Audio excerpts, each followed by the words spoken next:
రెండవది ఇంకేదో ఏదో ఆర్ఎస్ ప్రవీణ్ గారా, మంచి మిత్రుడు, సామాజిక స్పృహ బాధ్యత ఉన్నవాడు. అప్పుడప్పుడు కొన్ని కేసీఆర్ అందుకే మీకు పాతకాలంలో రాక్షసుడు ఉంటాడు, ఎదురుగా యుద్ధం చేయడానికి పోతే సగం బలం గుంజుకుంటాడని. ఎవరు వాలా కేసీఆర్ కూడా అట్లా అంటాడు, ఎంత తెలివి కల్లోడు అని ఎదురుగా పోతే సగం తెలివి గుంజుకుంటాడు. అట్లా మిత్రుడు అట్లా ఉన్నట్టున్నాడు. నాకు తెలిసి ఆయనతో చేరుతాడని నేను అనుకోను. ప్రవీణ్ పట్ల నాకు ఇప్పటికీ గౌరవం ఉంది. ఒక సామాజిక బాధ్యత ఉండి ప్రజల కోసం తన ఇంపార్టెంట్ పోస్ట్ అంటే తన డీజీపీ అయి ఉండేవాడు సర్వీస్లో ఉంటే. మొన్న కూడా నేను పబ్లిక్ సర్వీస్ కమిషన్ చైర్మన్గా వారికి ఆఫర్ ఇచ్చిన. ఎందుకంటే 2 లక్షల మంది నిరుద్యోగ యువకులకు ఒక మంచి రిక్రూట్మెంట్ బోర్డు ఉండాలని తెలంగాణ పబ్లిక్ సర్వీస్ కమిషన్ చైర్మన్గా వారిని 15 డేస్ అసలు డిలే అవ్వడానికి నేను ప్రవీణ్ గారిని రిక్వెస్ట్ చేసిన. వారు ఉంటే మంచిగా ఉంటుంది, బాగుంటుందని. వారు అది కూడా తిరస్కరించారు. లేదు, నాకు ఇంకా పెద్ద బాధ్యత ఉన్నది, సమాజంలో నేను చేయాల్సిన పని ఉంది అని వారు. సో మరి ఈరోజు ఒకవేళ వారు కేసీఆర్తో చేరుతున్నారంటే ఇంకా వారే తెలంగాణ సమాజానికి జవాబు చెప్పాలి. ఇంకా నేను కామెంట్ చేయడానికి కూడా ఏం లేదు, ఎందుకంటే వారి పట్ల మన్నున్న గౌరవం ఈరోజు కూడా నాకుంది.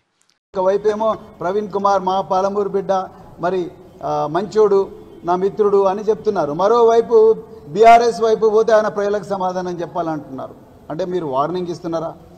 లేకపోతే మీరు గేట్లు తెరిస్తే మరి చాలామంది పెరికి పందలు, చాలామంది అసమర్థులు, చాలామంది స్వార్థపరులు, సో వాళ్ళందరూ కూడా ఆ గేట్ల గొర్రెల మంది ఎలాగ వస్తున్నారు. ఆ గొర్రెల మందిలో ప్రవీణ్ కుమార్ ఒకడు కాలేదు.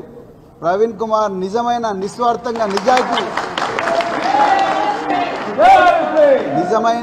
నిజమైన నికార్సైన నిజాయితీ కోసం పనిచేసే నాయకుడు కాబట్టి ఆ గొర్రెల మందిలో ఒకడు కాలేదని బాధపడుతూ మరి అక్కసుతో ఈ మాట అంటున్నారు రేవంత్ రెడ్డి గారు.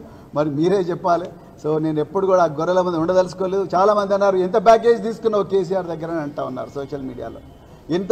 ఎంత ప్యాకేజ్ తీసుకొని పోతున్నాను మిత్రులారా. నేను మళ్ళీ చెప్తున్నా, ప్యాకేజీ తీసుకుంటానైతే నేను అధికార పార్టీ దగ్గర రేవంత్ రెడ్డి దగ్గర ఆయన గీర్చిన గేట్ల దగ్గర కూర్చొని మరి ఆ సీట్లలో కూర్చునేటోని, ప్యాకేజీల కోసం వచ్చినోని కాదు.